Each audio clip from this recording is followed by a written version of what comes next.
Hello friend, मैं अंशी पांडे अपने चैनल अंशी बी में आप लोगों का स्वागत करती हूँ। आप लोग कैसे हैं ये बताने के लिए हर हर महादेव कमेंट बॉक्स में ज़रूर लिखना। यदि मेरा वीडियो आप लोग को अच्छा लगे तो लाइक और सब्सक्राइब पक्का कर देना, क्योंकि एक छोटी सी लाइक से, एक छोटा सा सब्सक्राइब से मुझे बहुत बड़ी हिम्मत और प्रेरणा मिलती है।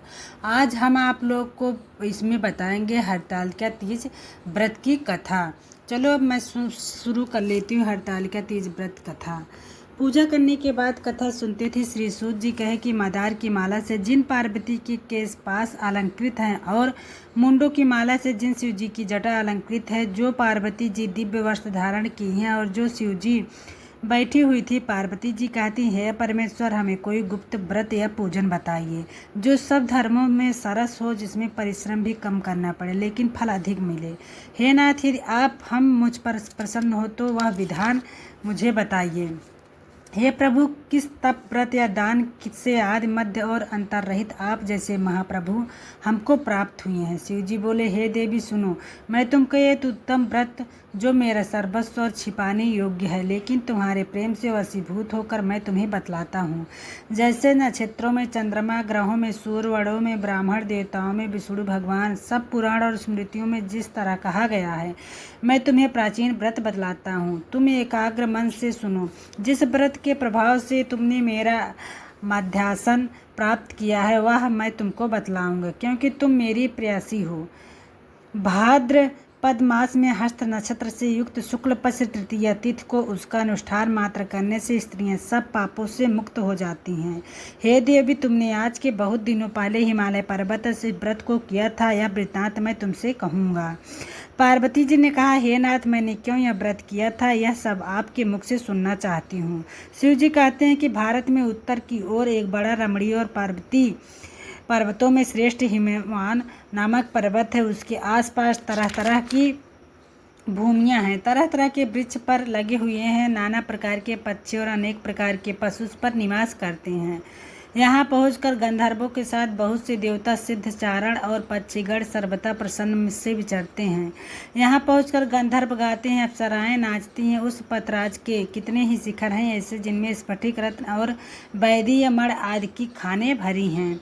यह पर्वत ऊंचा तथा इतना अधिक है कि मित्र के घर की तरह समझदार आकाश का स्पर्श किए रहता, उसके समस्त शिखर समय सदैव से हिम से आच्छादित रहते हैं और गंगा की जल ध्वनि सदा सुनाई देती है।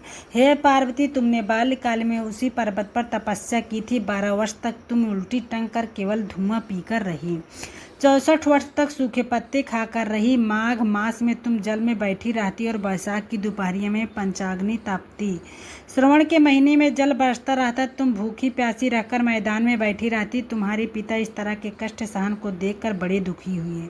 वह चिंता में पड़ गए कि मैं अपनी कन्या किसको दूं। उसी समय नारद जी वहां आ पहुंचे। मुनि श्रेष्ठ नारद जी उस समय तुम्हें देखने गए थे। नारद को देखकर गिर अघ्र ने पाद्य आसन आदि देकर उनकी पूजा की और कहा, हे स्वामी, आप किस लिए आए हैं? मेरा अहोभाग्य है, आपका आगमन मेरे लिए अच्छा है। नारद जी ने कहा, हे पर्वतराज सुनो, मैं विष्णु भगवान का भेजा हुआ आपके पास आया हूँ। आपको यह कन्या किस योग्य वर को देना चाहता हूँ। भगवान विष्णु के समान योग पर ब्रह्मा, इंद्र और शिव इनमें से कोई नहीं है, इसलिए मैं यही कहूँगा कि आप अपनी कन्या भगवान विष्णु को ही दें। हिमवान ने कहा, भगवान विष्णु स्वयं मेरी कन्या ले रहे हैं और आप यह संदेह लेकर आए हैं तो मैं उन्हें अपनी कन्या दूंगा। हिमवान की इतनी बात सुनकर मुंडा नारद आकाश में विलीन हो गए और पीताम्बर, शंख चक्र और गदाधारी भगवान विष्णु के पास पहुँचे। वहाँ हाथ जोड़कर नारद जी ने भगवान विष्णु से कहा, हे देव सुनिए, मैंने आपका विवाह पक्का कर दिया। उधर हिमवान ने पार्वती के पास जाकर कहा कि हे पुत्री, मैंने तुम्हें भगवान विष्णु को दे डाला। तब पिता की बात सुनकर तुम उत्तर दिए बिना ही अपनी सखी के साथ घर से चली गई। वहीं जमीन पर पकड़कर तुम बड़ी दुखी होती हुई विलाप करने लगी। तुमको इस तरह विलाप करते देख एक सखी ने पास आकर बोली, देवी, तुम क्यों इतनी दुखी हो? मुझको इसका कारण बतलाओ। तुम्हारी जो भी कुछ इच्छा होगी मैं यथाशक्ति उसको पूरी करने की चेष्टा करूंगी। पार्वती जी बोली, मेरी जो अभिलाषा है उसे तुम प्रेम पूर्वक सुनो। मैं एकमात्र शिव जी को अपना पति बनाना चाहता हूँ। इससे कुछ भी संशय नहीं है।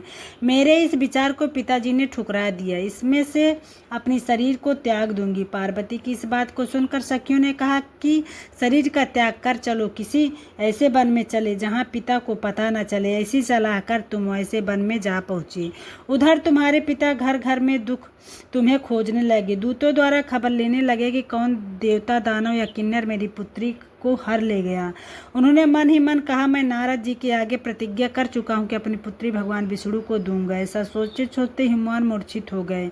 गिरिराज को मूर्छित देखकर सब लोग हाहाकार करते दौड़ पड़े। होश होता तो पूछने कि गिरिराज, आप अपनी मूर्छा का कारण बताइए। हिमवान ने कहा, मेरे दुख का कारण है, सुनो। मामूल कौन मेरी कन्या को हर ले गया?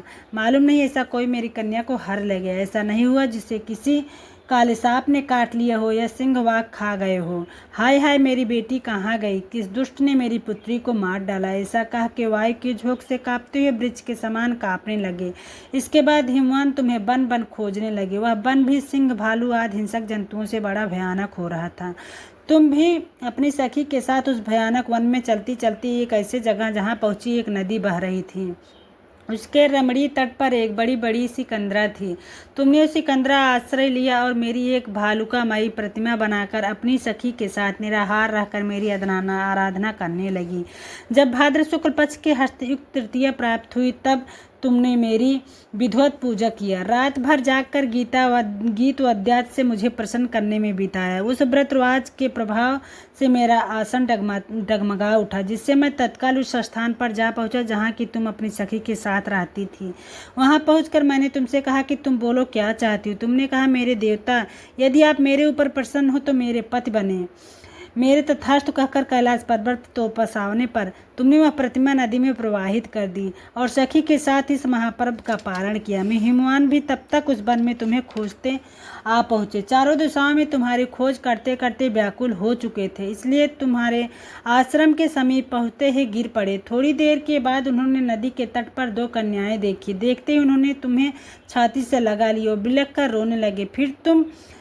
फिर पूछा, पुत्री, तुम इस सिंह, बाघ आदि जंतुओं से भरे इन वनों में क्यों आ पहुंची? पार्वती ने उत्तर दिया कि हे पिताजी, मैंने पहले से ही अपने आप को शिव जी के हाथों में सौंप दिया। आपने मेरी बात टाल दी, इससे मैं यहाँ चली आई। हिमवान ने सत्यता दी कि हे पुत्री, मैं तुम्हारी इच्छा के विरुद्ध कुछ नहीं करूँगा। तुम्हें अपने साथ वह घर ले आया और मेरे साथ तुम्हारा विवाह करा दिया।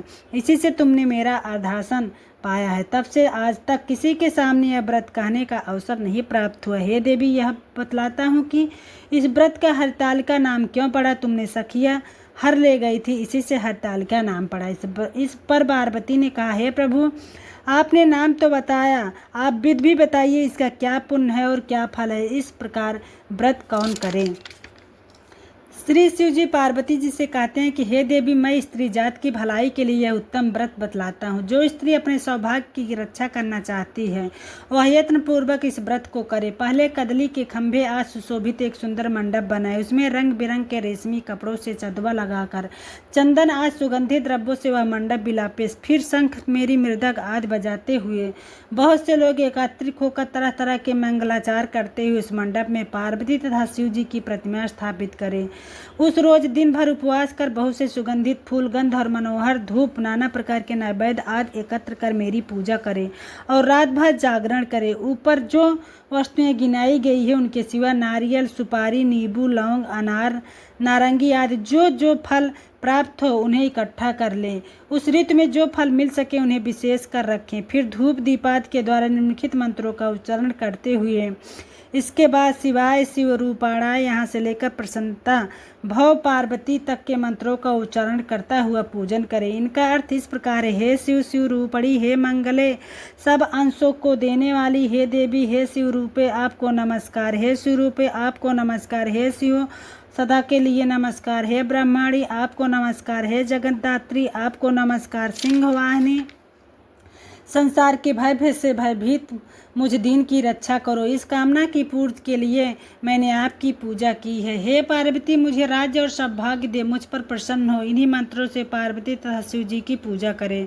तदंतर विधिवत कथा सुनिए और ब्राह्मण को वस्त्र, गौ, सुवर्ण आदि दे। इस तरह एकत्रित होकर स्त्री पुरुष दोनों एक साथ पूजन करें। फिर वस्त्र, रत्न आदि जो कुछ हो संकल्प करे। हे देवी, जो स्त्री इस प्रकार मेरा व्रत करती है और सब पापों से छूट जाती है, उसे 7 जन्म तक सुख तथा सौभाग्य प्राप्त हो जाए। जो स्त्री तृतीय व्रत न कर अन्न भक्षण करती है तो वह 7 जन्म तक बांध्या रहती है, उसको बार बार विधवा होना पड़ता है और सदा दरिद्रती, पुत्र शोक से वह शोकाकुल स्वभाव की लड़की सदा दुख भोगने वाली होती है और उपवास न करने वाली स्त्री अंत में घोर नरक में जाती है। तीज को अन्न खाने से सुकरी, फल खाने से बदरिया, जल पीने से जोग, दूध पीने से साफनी, मांसाहार करने से बाघिन, दही खाने से बिल्ली, मिठाई खाने से चीड़ी और सब कुछ खाने से मक्खी होती है। उस रोज सोने से अजगरी और पति को धोखा देने से मुर्गी होती। इसलिए हर तरह स्त्रियां व्रत अवश्य करें। दूसरे दिन कंचन था चांदी, तांबा तथा बांस के पात्र में अन्न भरकर ब्राह्मण को दान देकर पारण करें। जो इस प्रकार से करती हैं वह मेरे समान पद पाती हैं और जो मरने लगती है तो तुम्हारे समान उसका रूप हो जाता है। उसे फिर सब प्रकार से सांसारिक भोग और या जुष्म मुक्ति भी मिल जाती है। इस हरितालिका व्रत की कथा मात्र सुन लेने से प्राणी को 1000 अश्वमेघ और सैकड़ों वाजपेय यज्ञ करने का फल प्राप्त होता है। हे देवी, मैंने यह व्रत सब व्रतों में उत्तम व्रत बतलाया है, जिससे करने से प्राणी सब पापों को नाश होता है। इसमें बहुत संदेह नहीं है। बोलो हर हर महादेव, बोलो भोलेनाथ की जय, माता पार्वती की जय। यदि मेरा वीडियो आप लोग को अच्छा लगा हो तो मेरे चैनल को लाइक और सब्सक्राइब पक्का कर देना।